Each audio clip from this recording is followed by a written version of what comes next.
Reading with your kids. Hola, ni hao, konnichiwa, assalamu alaikum, shalom, mahaba, moni moli wanji, namaste, jambo, bienvenidos. Hi, my name is Jed Lee, and this is the Reading with Your Kids podcast. We are coming to you from the beautiful neighborhood of Reedville in the southwest corner of Boston, Massachusetts, in the shadow of the Great Blue Hills. We are so delighted and so very honored that you'll join us in our mission to help all families grow closer through reading. Please be sure to tell all of your family and friends about the show. Tell your kids, teachers, principals, and librarians. And please be sure to subscribe to the show on the iHeartRadio app, on Spotify, Apple Podcast, Amazon Music, Himalaya, Ghana, Podcast Addict, Good Pod, wherever you find your podcasts. We want to invite all the authors and aspiring authors who are listening to the podcast to visit our website, readingwithyourkids.com. Please be sure to click on the Authors Click Here button at the top of the page to discover how we can help you celebrate your book with the entire world.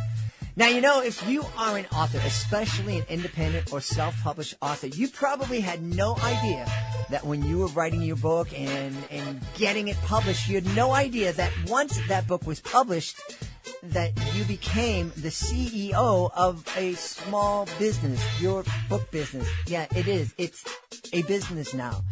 And you had no idea that there are literally thousands of books published every single... You thought I was going to say year. No. There are thousands of books published every single month. It is so hard for a book to stand out in that crowd, especially an independent or sub-published book. But we would love to help you do that. If you visit readingwithyourkids.com and click on that Authors Click Here button, you will discover how you can be a guest here on the podcast. Being a guest gives you the chance to tell the world all about your book. It's fun, it's easy, and it doesn't cost you a thing.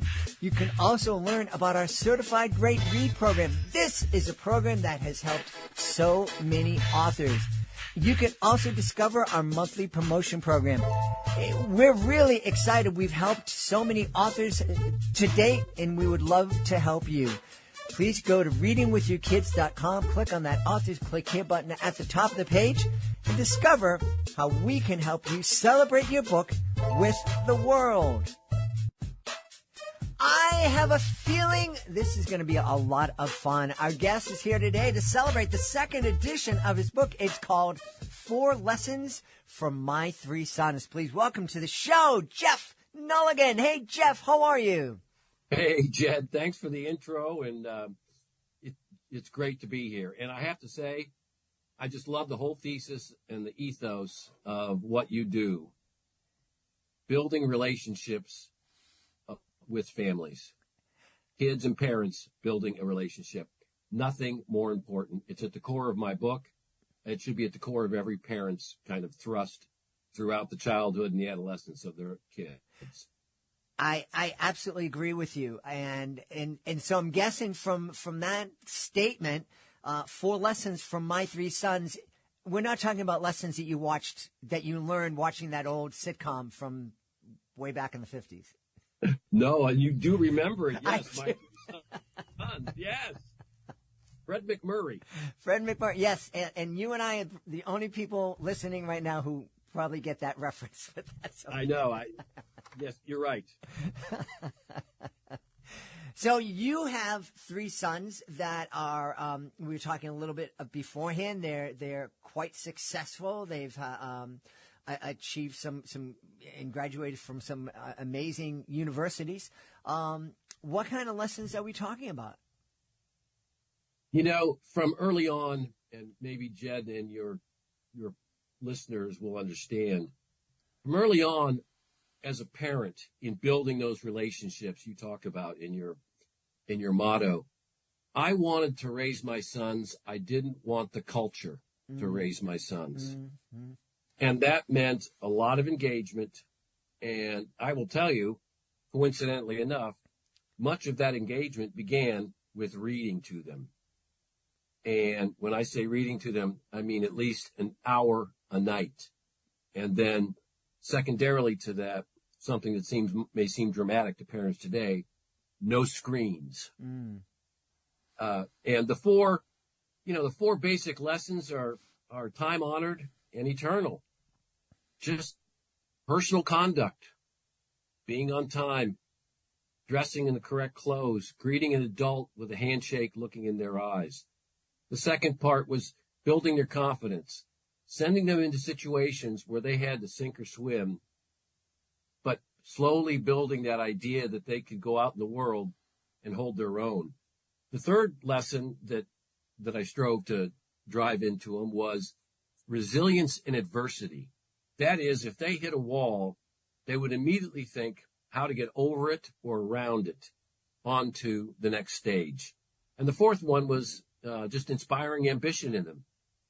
As you were talking about your two children, making them think and believe that they needed to get farther and farther. In fact, as I told them many times, you need to get farther than your old man did. Mm-hmm. And those were the basic four lessons, and it seemed to have worked, thus far. Yeah. You know, that first one you were talking about, being on time, one of the things, and my daughter will tell you this from her, working in the music business. It is her motto. It is something that she shares with everyone. It's something that I share with people. If you're on time, you're late. Right. Yes. In fact, that's part of the first chapter of the book is, if you're 5 minutes early, you're late. Yeah. That was an old saying of my drill sergeant when I was in the Army. Whenever the platoon or the company had to be somewhere, he would tell us, if you're 5 minutes early, you're late. And it just resonated with me when I was a young man. And I pounded it into my kids, and it became just almost a Nelligan mantra wherever we had to be somewhere. Yeah. And it's, it certainly has it's something I try to live my life by, and it's been huge. It's really been helpful for my two kids. But I know there are folks out there who are saying, that's a cultural thing. And, my beautiful wife is from Puerto Rico. And I remember being touring Puerto Rico and showing up for a meeting that was supposed to start at 7:00 and showing up at 7:15. And the person I was supposed to meet didn't get there until 7:45. And and was like, oh my gosh, why were you here so early? And so there are different cultures that have different beliefs, but for me, it's kind of like, well, we're living in this culture, and your kids, correct, are, and it can't hurt to be on time. I think there's several elements of it, and I explained it to my kids. And when I say explain it to my kids, they're 6 years old at the time, and mm-hmm. 5 and 3, is when you show up early, you're prepared. You're ready for anything that might happen. There's no panic or chaos. And people who don't show up on time, panic and chaos become the fabric of their life. Mm-hmm. And that's no way to live as a child. Right. Constantly in this low-grade anxiety of are we going to be there on time? It also, too, in terms of you're saying that, cultural, it's a great point. People who show up late think they're more important than you. Their time is more important than yours. Mm-hmm. And that they lack the smallest amount of self-discipline to be somewhere when they should be. Yeah. Well, that certainly is what it feels like sometimes when you're waiting for the person to show up. I think it's important for us to respect cultures, but also I think that this is a lesson that can only serve kids in a positive way. Yes, it's never going to hurt them. It's that self-discipline that if you learn it at an early age, it's never going to go away. It's going to become a reflex mm-hmm. throughout your life. Mm-hmm. Mm-hmm. Absolutely. Hey, one of the other things that you mentioned that I agree with, but I know there are people listening, that whole idea of greeting somebody with a handshake and looking them in the eye. That's something that my son had a little bit of trouble with when he was younger. And in fact, it was my wife who really kind of drilled it into him that it's so important to, look somebody in the eye, say hello, how are you, shake that hand. And I know that there are parents out there saying, oh, your son might have been neurodivergent and maybe on the autism spectrum, and it was hard for him to make eye contact, and it was so insensitive to really push your kid to change and to kind of get over that hurdle. And to me, it's kind of like, well, we kind of helped him get over that hurdle. It's not an issue for him anymore. Right. Again, it's basic courteous behavior. Mm-hmm. And it can be learned by anybody to shake a hand, look someone in the eye, refrain from any kind of coarse language, to evince interest in other people, to wear, modest clothing. Those things aren't difficult. That's why the first chapter is about just that personal conduct. These are the easiest things there are in life, is to behave like a polite, well-instructed kid. And again, we come back to the reflex. No matter how many excuses you have in the beginning, you need to have your kid adopt all those kind of behaviors, because it's going to be a reflex for the rest of their life, and it's going to be a net positive whenever they're out in the real world outside the front door of the house. Yeah.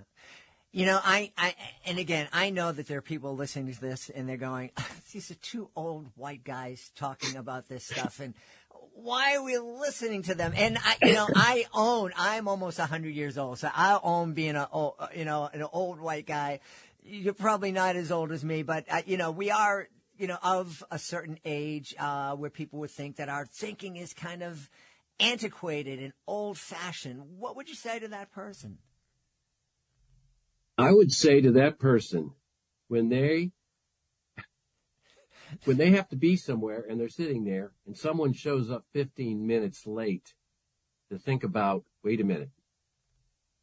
Or when a kid comes up to them and glances up from their phone and grunts and looks back down again, what that person's thinking. Mm-hmm. Again, this is basic attitude. And, two old white guys talking about it, and yeah, you hit it right on the head, doesn't mean it's devalued in any way. Mm-hmm. Yeah. At all. Yeah. Yeah. Because, the corollary is we're judging. Well, people judge every moment of every day. That's how you get through daily life. Mm-hmm. In fact, they're judging us right now. Sure. And if you have the consequent behavior inflicted upon them, you know that they're not going to like it. Yeah. Yes. And, I agree. And I don't think people may think that we're being judgmental. I think of it more as just sharing some, knowledge and wisdom and experiences that we've gathered in our kind of 2 centuries of experience. Yeah, exactly. No, it's really the case. And, the other values are the same way. And, maybe this is not politically correct, or perhaps it's unfiltered. But this is, as I said, again, I go back to it. This is basic human behavior. Mm-hmm. Kids, confident people will thrive. Mm-hmm. Polite people will be welcomed. Ambitious people will be respected. And resilient people will always be kind of held in a little bit of awe that they got over that obstacle or that setback. Yeah. And that's one of the things I really want to focus on, is this idea of resiliency. And it is so, I coached soccer at an elite high school for a number of years, and there would be those kids that would come up and you would talk about, they'll run through a wall for me. And, yes. and those were the kids who didn't have a lot of skill, who, wouldn't stand out at the coaches meeting or whatnot. But those were the kids who made a difference on the field, who just went out there and just found a way to make whatever needed to happen. And they do the same thing in life. Yes. And the athletic fields are always a perfect metaphor for resilience, for toughness, for ruggedness. But I'll tell you, many kids are not going to be good at athletics. Sure. Okay. I was fortunate that my three were. The same kind of resilience is needed in a theater production. Absolutely.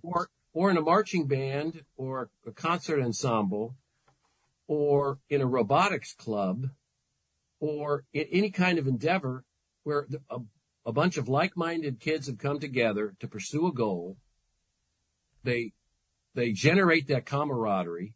They get that personal discipline because whatever it takes to be good at a clarinet or as a lead in a Shakespeare play or being able to work, a robotically engineered item, they have to have all those qualities. Athletics is easy because athletics is in front of the world, and half the people in the stands are screaming at you to fail. I've always told my kids that since they were 4 or 5 years old when they started playing lacrosse, soccer, football, swimming. You need to perform out there and know that all those parents on the opposing team want you to fail. Yeah. So that's really going to steal you because it's never going to end. Right. You're always going to be in a situation when you're 40 years old, half the people around you are going to be thinking that, even if they don't say it. So that strength and resilience, the way I helped build it in my three sons was I gave them tests all the time. And the first time I really undertook this with some real determination was we were standing in a huge indoor mall, and I yanked my wallet out, and I gave each kid a $5 bill, and I said, go get change. It's not a race. I'm not going to be worried about you. Just go get it and then come back to me. And, of course, I kept an eye on the youngest. He was, 4 years old. But we would do this constantly. Go get change in the midst of a stadium or something like that. They had to navigate what was a very uncertain, environment for themselves. And, of course, one of the kids, some of them struck out the first time at stores, and they had to go in another. Well, another kid came back with, 20 quarters.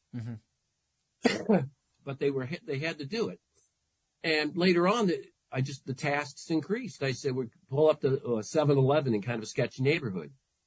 Here's $20. Go get these 5 items and come back to the car and memorize what we want. And then it was restaurants. We'd go to a restaurant and I'd say, Devlin, you're going to do the ordering for us. We'll tell you what we want.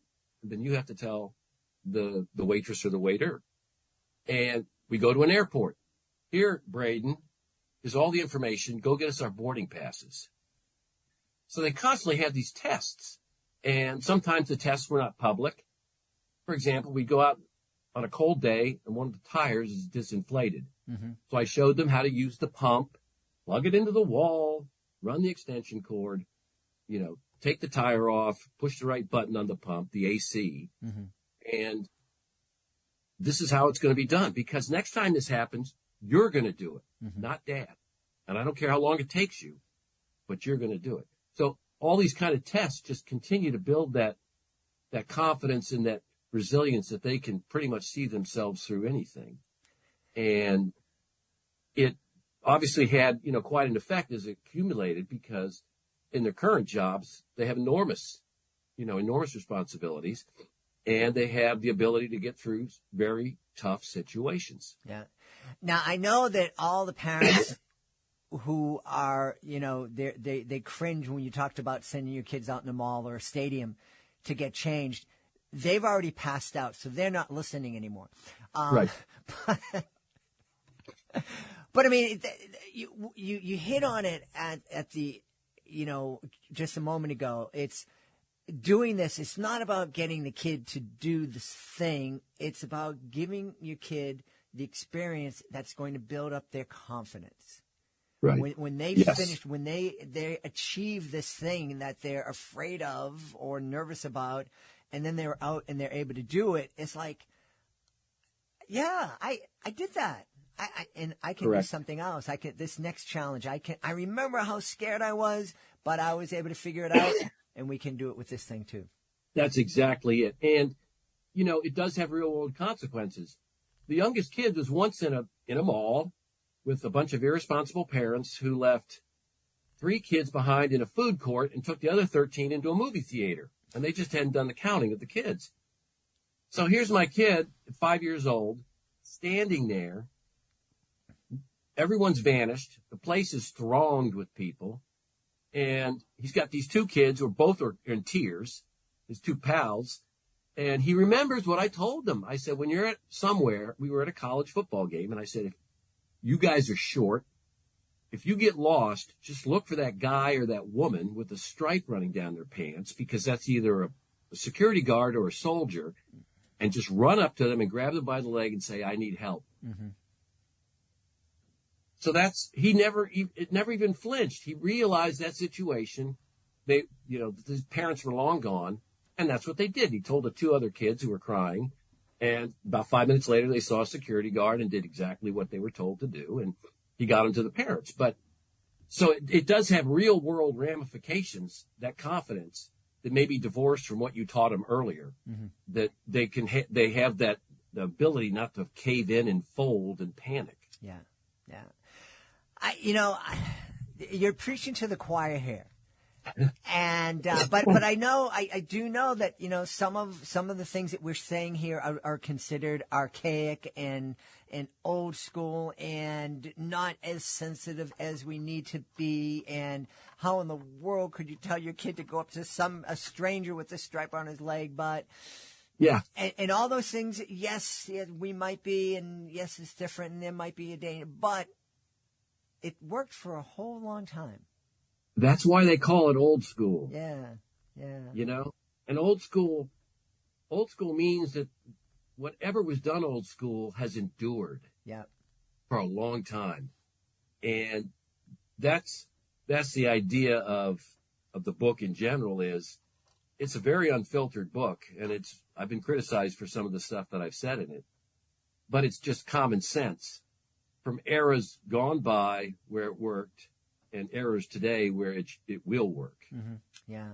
Well, I know that 4 Lessons from My 3 Sons, the second edition, it's just one of a number of books that you've written. Just real quickly, let us know those other books. Sure. I wrote a book last year called Your Kids Rebound from Pandemic Lockdowns. And what it was it's a heavily cited book, about 250 sites to medical, psychological, national survey research about the 3 things that really affected kids during these absolutely ludicrous, I believe, school lockdowns, closures. And the first one was this addiction to social media, which was bad enough and then just increased during all this time of isolation. Mm-hmm.